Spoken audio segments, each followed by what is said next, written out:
Hi, it's your girl Whimsical Amy again. Another week, another rounds of arrest, raids, and pure madness. So let's walk through it. And no, it does not get better by the end. First one is insane.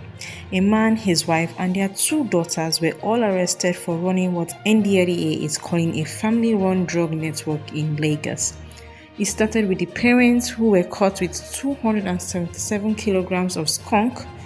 But even while they were in custody, the business didn't stop. Their two daughters and a family friend were still pushing products from the house. Another 231 kilograms recovered during a second raid, all of them gone.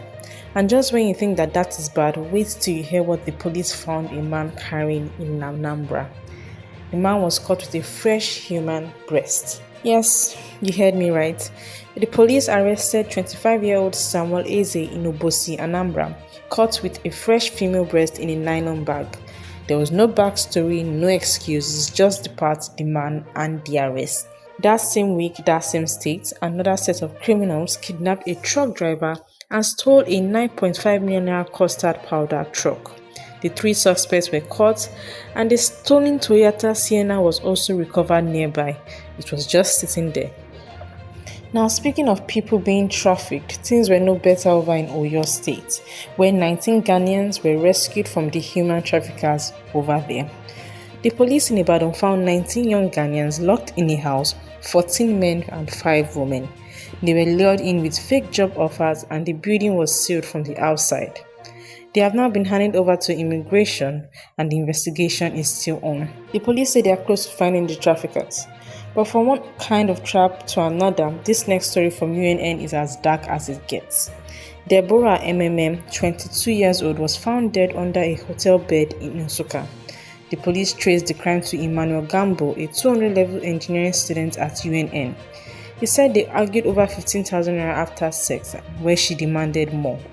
He got angry, he strangled her and hid her body, then ran. The police found him weeks later, where he used a fake name at a check-in, but they tracked him down, recovered her belongings, and he confessed. This next one is just sickening.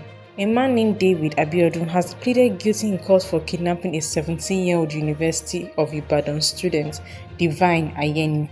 It took her sometime between May 19 and June 5, 2024, and the case was being handled by the DSS. He didn't even try to deny it, he just stood in court and admitted it. The judge has now pushed the case to September 23 for judgment, and he has been sent to Agodi prison till then. These are the people walking freely among us, but it gets even darker. Before we get to the last crime recap of the day, don't forget to like, share, comment, and remember the streets are hot, so people need to stay alert. Last but not the least, this one sounds like something out of a crime series. Yeah, a man named Ayomide Oluwadamilare, who used to be a driver, stabbed his former boss, Kola Adun, to death in his home in River Valley Estate, Ojudubega. He left the body there to rot. The neighbors only found out when a disgusting stench started to spread. It turns out Ayomide had also stolen the man's Toyota Camry and was trying to sell it in Ikorodu.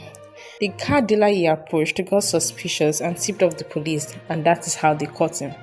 The police say the case is now with the SCID in Abeokuta, and the man will face charges for murder and robbery. And that's it for this week's crime recap.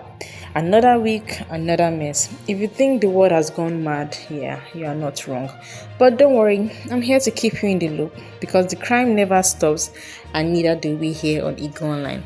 Don't forget to like, subscribe, and share. Whimsical Amy signing out.